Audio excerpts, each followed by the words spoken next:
Hello students, आज हम आप लोगों को क्लास 10th मैथ प्रश्नावली 1.1 का क्वेश्चन नंबर 2 सॉल्व करवाने वाले हैं, जिसमें हम आप लोगों को अभाज्य गुणनखंड विधि से एलसीएम और एचसीएफ ज्ञात करना सिखाएंगे।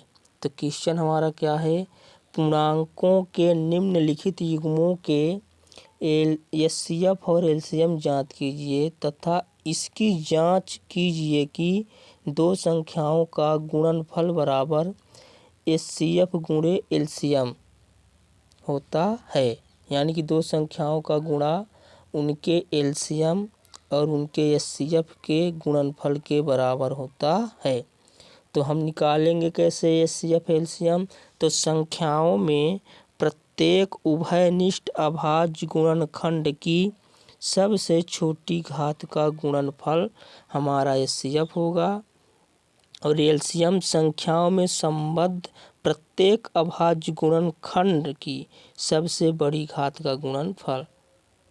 तो चलो हम क्वेश्चन नंबर पहला करते हैं, जिसमें हम क्या करेंगे 26 और 95 का एलसीएम और एचसीएफ निकालेंगे। तो 26 का गुणनखंड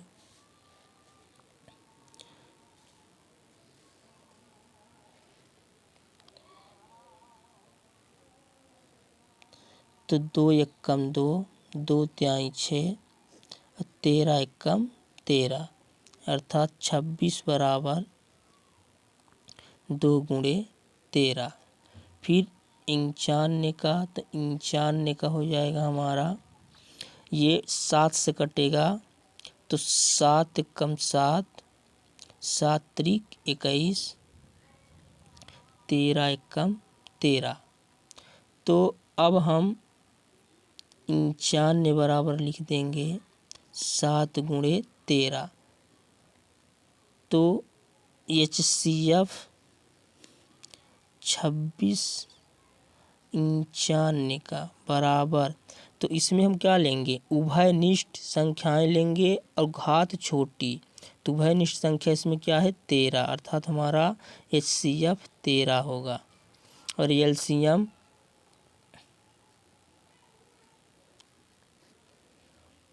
26 95 का, तो हम क्या करेंगे?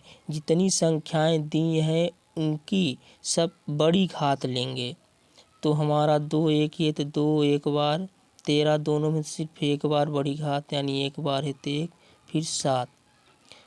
तो इसका गुणा करेंगे तो 13 दूनी 26, फिर 26 में 7 का गुणा करेंगे तो 7 सम 42 के 2, कैरी को 4, फिर 7 दूनी 14 और 14 4 18। अब हम उत्तर की जांच करेंगे। तो जांच कैसे करना है? तो दो संख्याओं का गुणनफल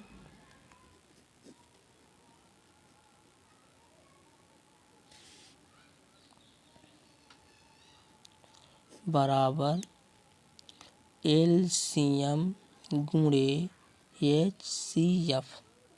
तो दो संख्याएं हमें क्या मिली हैं? तो दो संख्या हमारी हैं 26 और 95, और इनका एलसीएम कितना है? तो एलसीएम हमारा है 182, एचसीएफ हमारा है 13। तो हम 26 गुणा 95 में कर देंगे तो 26 से कम 26, कैरी को हमारा 2 आ जाएगा। 26 नया 234, 2 ऐड कर देंगे हो जाएगा हमारा 236। इधर हम 13 का पहाड़ा पढ़ देंगे। 13 दूनी 26 को 6, हासिल को 2, 13 8 104, 104 2 6, हासिल को 10, 13 एकम 13 और 13 10 23। तो ये हमारा दो संख्याओं का गुणनफल बराबर आ रहा है एलसीएम गुणे एचसीएफ। तो हमारा क्या हो गया? उत्तर की जांच। इसी प्रकार अब हम दूसरी सवाल करेंगे। तो दूसरी सवाल हमारी क्या है? 510 और 92। तो 510, तो 2 दूनी 4, हासिल के एक आ जाएगा, हो जाएगा 10।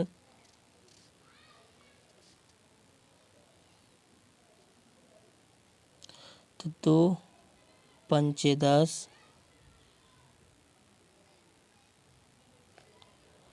2 पंचे 10,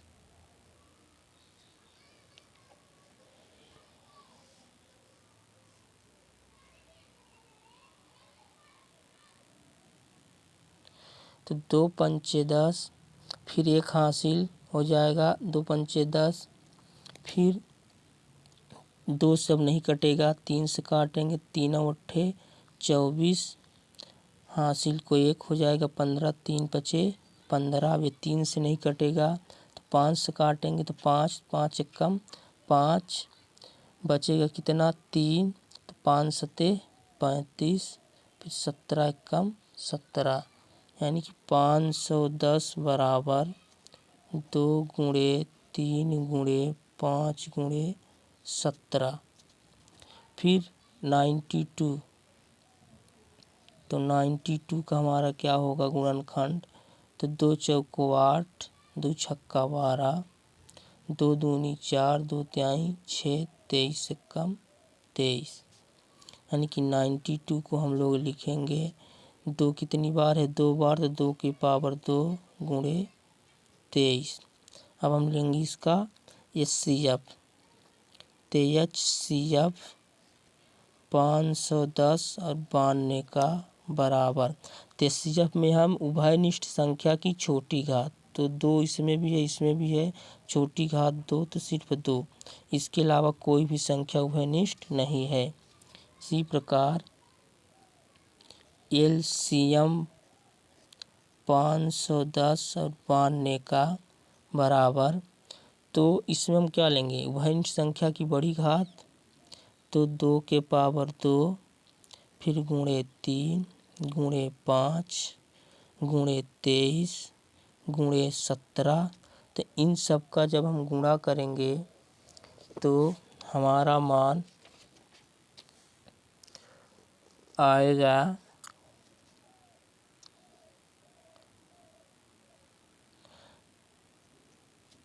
23,460। तो अब उत्तर की जांच, दो संख्याओं का गुणनफल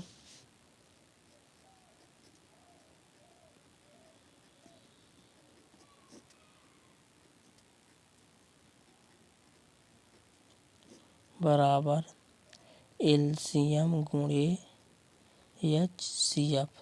तो दो संख्याएं हम क्या लिए हैं, 510 और 92, इनका LCM कितना आया है, तो LCM 23,460 गुणे 2, तो इनका जब हम गुणा करेंगे तो हमारा आ जाएगा 0, 6 दूनी 12 को 2, हासिल को 1, 4 दूनी 8, 1 9, 2 तिहाई 6, 2 दूनी 4, अर्थात हमारा आएगा इधर भी 26,920। यही हमारी उत्तर की जांच है।